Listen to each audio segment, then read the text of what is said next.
backed up.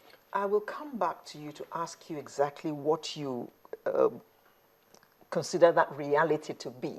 But let me ask Mr. Ogunlana, do you think it is time for government to begin to actually sit down with these people to discuss this issue?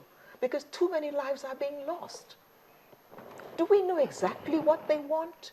Do we have anything to negotiate with? Well, I think approach towards ending terrorism, I mean, it has so many faces, including dialogue and whatsoever. And we have been saying this, that military approach. In fact, military option is even semi-approach when it comes to the issue of countering terrorism. So it has never happened where you can use military power to win the war against terrorism.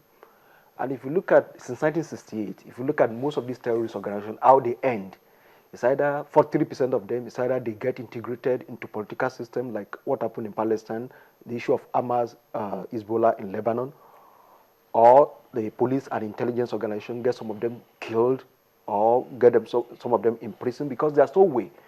Terrorist practitioners, there's no way to deter them. You can't deter them. The only thing you can do is to deter their supporters. But in the last 2 years, I've never seen, like I said at the other time, the people that we have been arresting, killing, they're just hire killer. Those who are paid to be doing the job. But those who are actually sponsoring them, we have not been able to arrest any one of them, prosecute that person, or get that person jailed. Up to now, we have not been able to do that. And it seems Boko Haram is winning the war because they've succeeded in confusing us. We are confused in such a way that instead of us, like the former speaker said, instead of us who actually face the reality, we always trade blame. And that's what Boko Haram want. They want to confuse us. It's either PDP will come and say, oh, it's opposition. Then opposition will come and say, you are clueless. Christian will come and say, it's Muslim. The Muslim will come and say, okay, it's Christian agenda to blackmail Islam. So Mr. Ogunlana, it's like in the drug trade when you catch the mule.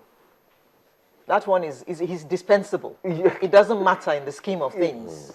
The baron is the one that you need to be chasing. You need to be chasing. So, and up to now, we have not been able to do that. So, I think that's a big problem. And for us to be able to resolve this issue, we should be able. When government promise, we have been hearing that we're on top of situation, and people are tired of hearing that. For how long are we going to have the president that will be money up and down, becoming chief mourner? So people want to hear that, okay, if we're on top of it, we must know we're on top of it. And that's what I was saying the other time. When some people are saying they should declare full state of emergency and let military take over in Borno, Yobe, and other places. Are we going to say military should take over in Abuja now? We have 3 explosions. So we should get it. They are misleading the president. And I sympathize with the president once again. So, and that's the reality.